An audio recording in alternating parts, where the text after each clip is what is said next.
Is this ever happened to you? You have an important project to do, but you can't get started. You only fix your screen and you start to just walk around, checking your phone, finding bunches of excuses to not to do your work. I worked a lot yesterday anyway. I can do this tomorrow. I feel tired. I take a nap and I can start later. You procrastinate and you do something else instead. Watching funny videos on YouTube, playing video games, TikTok, Instagram, watching Netflix, and taking naps. Waking up, scrolling on social media and doing nothing. In the end of the day, you feel guilty and disappointed at yourself. And this becomes a bad cycle. And everything of this happened because of lack of self-discipline. In order to fix this problem, we need to ask ourselves, what is self-discipline? Self-discipline is the ability to push yourself forward, stay motivated and take actions regardless of how you are feeling, physically or emotionally. Self-discipline is about finding compelling reasons to do something, then committing yourself to see the task or activity to the end. You are self-disciplined when you intentionally choose something better for you, despite of the suffering or the odds. Doing something hard that you don't want to do. For example, let's say you want to run a marathon. You have to be very organized and disciplined and do your runs. Even if it's raining outside or snowing, you have to do your runs. Self-discipline is different from motivation and willpower, but willpower and motivation contribute to it, as do persistence. But why is it so hard to be self-disciplined? Well, it's because of the monkey mind. The monkey mind likes to be distracted and entertained and stay in the comfort zone. It's the path of least resistance. The other path, the path of most resistance and discomfort, need more willpower, focus and motivation, which is basically self-discipline, doing the things that you don't want to do. When I didn't want to do my work, it was because of the monkey mind that dictated my behavior. I wanted to be in my comfort zone where there is the least amount of resistance towards doing something hard. I just wanted to chill. The challenge here is that we need the mind to train the mind. It's tricky. Self-discipline is a skill, and like any other skill, it can be trained. Because it's a skill and we cannot master it fast, we need to be compassionate with ourselves and don't put ourselves down. If we do so, we will end up stuck in a cycle of guilt and disappointment. So it's okay to fail. Take it easy. As we know now what we are talking about, I can give you some powerful tips that you can use in your everyday life. When it comes to wanting to shift the way that you function to get better and perform better, it's absolutely foolish for any of us to think that we can do this by changing our thought first. It's behavior first, thoughts, feeling and perception follow.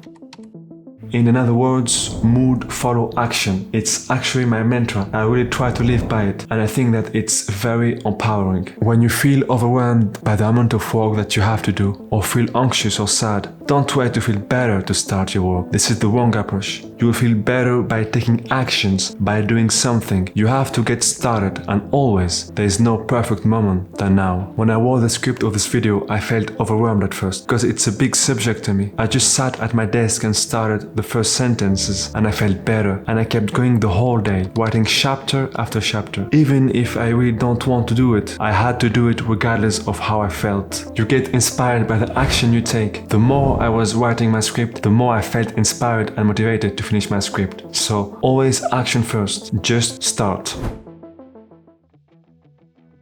To help you becoming more disciplined, you can take away the distractions. Put your phone on no disturb mode. I personally put my phone on no disturb mode, or I take away the notification of certain apps, mostly social media. If you work on a computer, just open web pages that you actually need. No YouTube, WhatsApp or iMessage and other distracting apps. Few months ago, my brother and I did a dopamine detox. We took away social media in our life, music, Netflix, obviously YouTube, and for about a week. It helped me to be more focused and to be more in the present. It impacted my life positively. You can try this, it helped me a lot, and I think that I'm probably going to do a video about dopamine detox.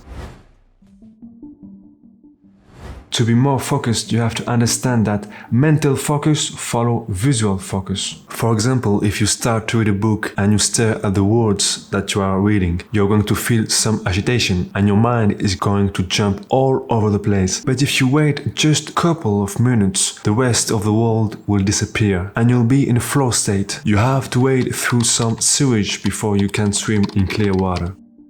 Every time when you work, use your visual focus and really focus on your project, on your work, and everything else will disappear. This is actually what I'm doing now. I'm only focusing on the lens of the camera and the world no longer exists and I'm staring at your soul right now. By doing this, you'll find yourself in a flow state where you are very focused and very productive. Another tip to be more focused: when you are focused on something, your level of attention starts to drop. The solution to that is that you have to take breaks. Personally, when I work for 1 hour or a little bit more, I take 5 to 10 minute break. By doing so, I relax and I get my attention back. Taking breaks is very efficient because we cannot stay very focused for a long period of time, and the break will reset your focus and allow you to be more focused in the next hour.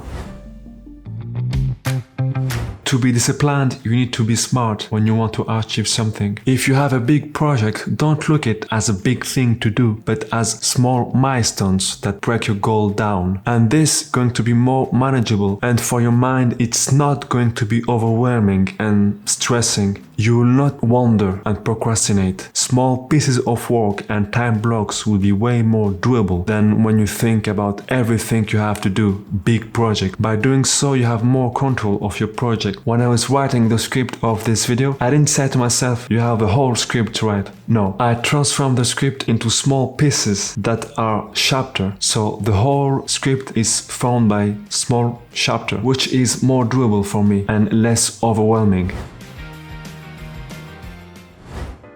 How many hours do we waste every day? A lot. You have to start using your time in order to be more disciplined. The best thing is to show up every day and have a to-do list. By sticking up to a to-do list of the things to achieve that you don't really want to do, you train yourself for being more disciplined. As it's every day, the repetition of things that are hard to do will make you more disciplined. You'll be in a very good position to achieve your goals. Remember, self-discipline is a skill, and like any other skill, it can be trained. In your to-do list, you want to be very precise about the tasks that you want to do. It has to be doable. For example, running 5 kilometers at 8 p.m. or whatever, finishing part 1 of your project. By ticking your tasks, you will release dopamine in your brain, and it feels good, and you will want to do more. You will get more inspired and motivated for upcoming tasks. You can have a calendar where you structure your workflow. For me, it's 1 week where I write script, shortlist, and I film, and 1 week of editing and posting my video online. I try to be structured but not very detailed, but at least I know what to do weeks after weeks.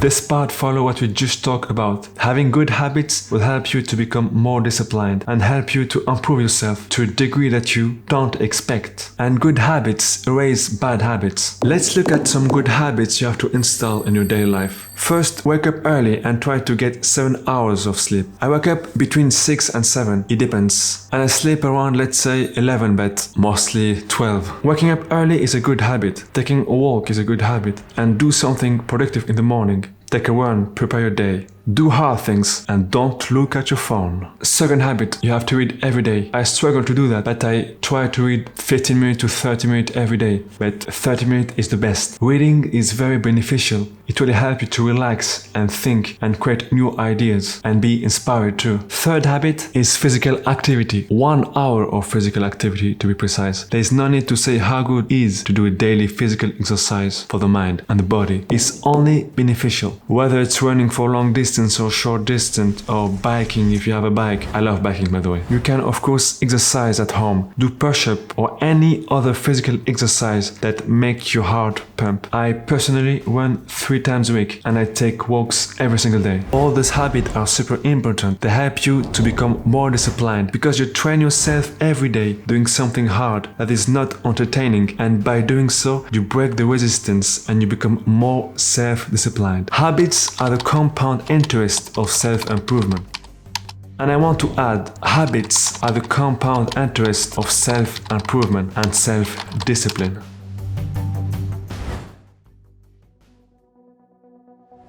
You have to review your day in order to become more disciplined. If you analyze your day, you can learn from it and you can improve yourself. And this is called self-retrospection. You have to be honest with yourself. Self-retrospection will help you to understand yourself and it helps you to become more self-aware. You have to ask yourself, what did you achieve today? Were you able to control yourself through your day or remain disciplined? What did you do bad? And of course, you have to ask yourself, what can you improve to do better the next day? One of the best efficient ways to do self-retrospection is by journaling. In the evening, take a notebook and write down the answers of those questions that we just asked, or just write about your day and what you did and what you learned and of course what you can improve. It's a great exercise for being more self-aware and true to yourself, and it became a habit because it had to be done every evening. I personally do it most of the time just before I go to sleep. I write my day and I write what I did bad, what I learned and what I can improve. With self-retrospection, you'll become accountable of your actions, and accountability leads to self-improvement and self-discipline. But when you do self-retrospection, don't go towards yourself. Forgive yourself. It's by encouraging yourself that you can improve. So don't put yourself down.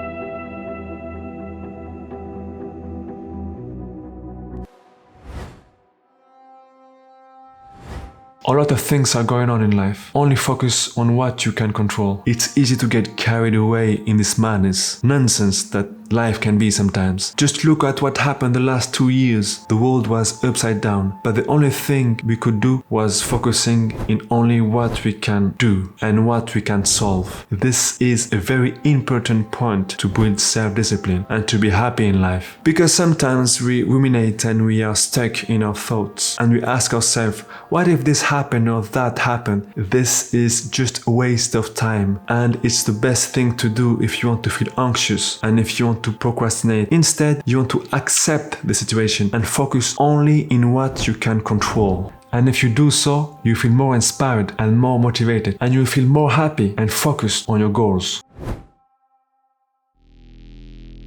This is the last tip and the most important. To be disciplined, you need to have a reason to do what you do. You must have a precise goal and purpose to be able to have way more chance to complete your goals. In another word, if you know your passion, it will be easier to put the hard work to accomplish what you were born to do. For example, writing the script was a challenge for me, but I feel like doing these videos is my passion and my purpose. So I put the hard work. I actually did a video about how to find your passion. I put the link in the description.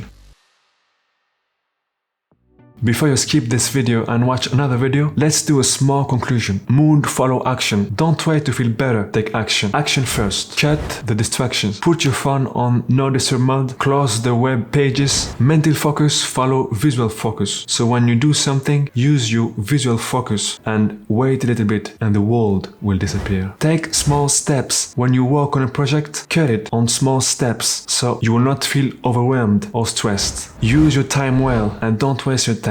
Have good habits every single day, and this will help you to be more disciplined. Self-retrospection. Every day, in the end of the day, write what you did bad, what you did good, and what you can improve. It's the best way to learn and to improve. Only focus on what you can control. Don't let the world distract you. Only focus on what you can control. Find your purpose. It's easy to be disciplined. It's easy to put the hard work when you do something that you're passionate about, that you feel like you were born to do. Okay, so thank you for watching this video. And you can like if you want, subscribe, and comment if you want to say something.